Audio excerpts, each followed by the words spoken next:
इस धरती पर पहला इंसान कहां से आया? बचपन में आपको भी बताया गया होगा कि इंसान बंदरों से बने। लेकिन रुकिए, क्या ये पूरी सच्चाई है या फिर हमें अधूरी कहानी सुनाई गई? ये पहेली बिल्कुल वैसी ही है जैसे वो पुराना सवाल, पहले मुर्गी आई या अंडा?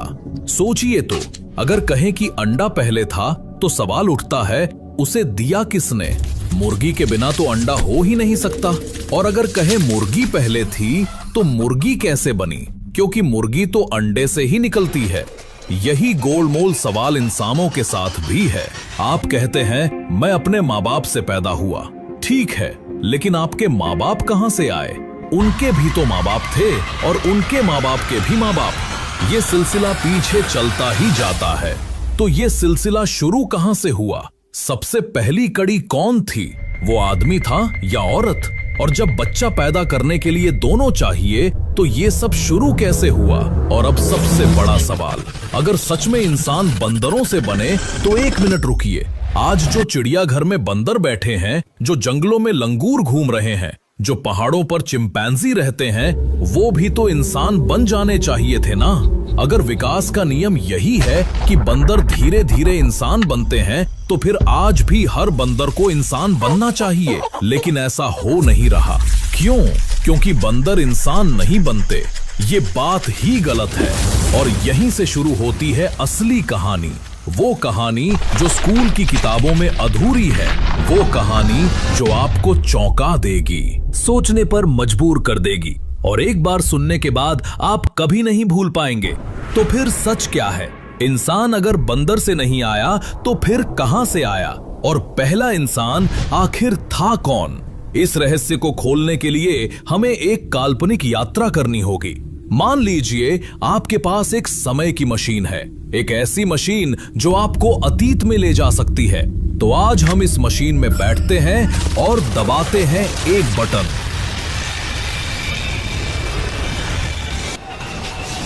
और अब हम रुकते हैं ठीक 6 करोड़ 60 लाख साल पहले, जब इस धरती पर इंसान का कोई नामो निशान नहीं था।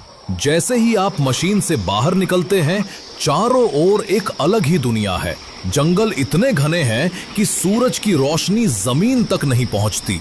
पेड़ इतने ऊंचे हैं कि गर्दन दुखने लगती है ऊपर देखते देखते।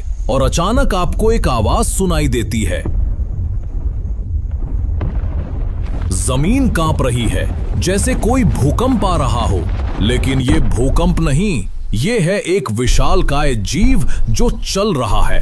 ब्रैकियोसॉरस। गर्दन 5 मंजिला इमारत जितनी लंबी, सिर आसमान को छू रहा है, पैर खंभों जैसे मोटे, वजन हाथियों के झुंड जितना।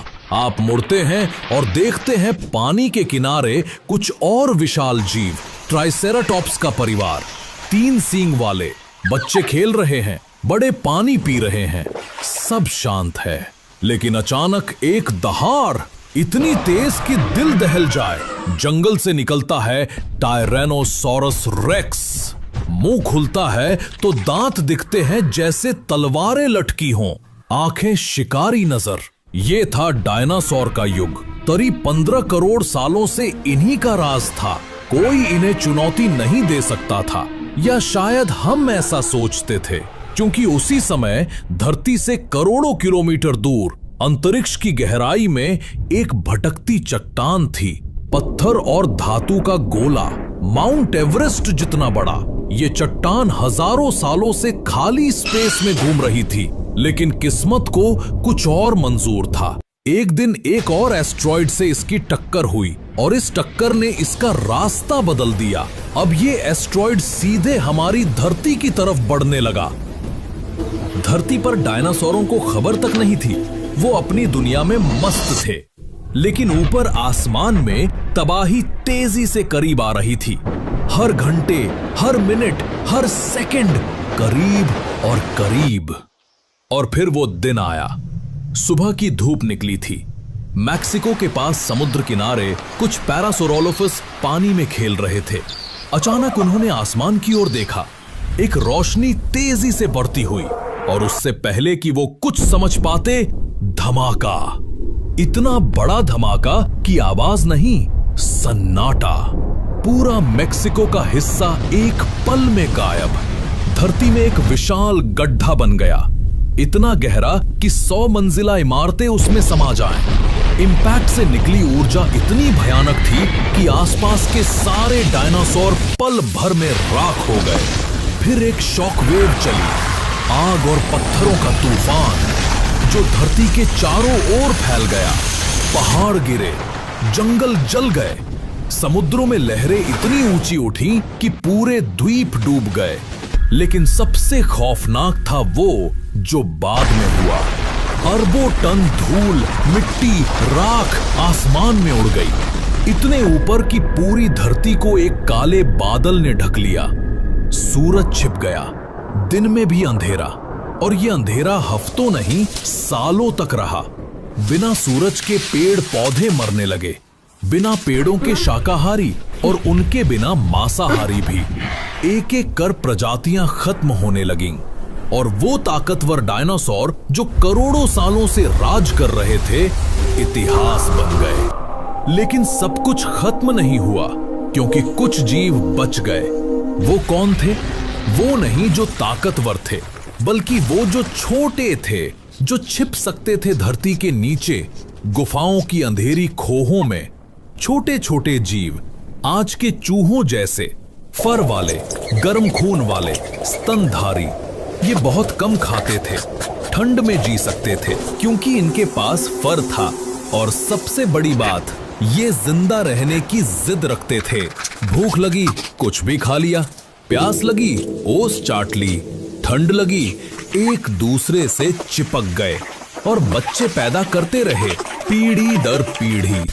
यही छोटे जीव जो डायनासोर के पैरों तले दबते थे, अब धरती के नए मालिक बनने वाले थे। और यही वो पल था जब इंसानों की कहानी असल में शुरू हुई। डायनासोरों के खत्म होने से स्तनधारियों को मौका मिला बढ़ने का, फैलने का, बदलने का, और करोड़ों सालों बाद इन्हीं छोटे जीवों की एक शाखा से निकला इंसान। हाँ, हम सब उन्हीं बचे हुए छोटे जीवों के वंशज हैं।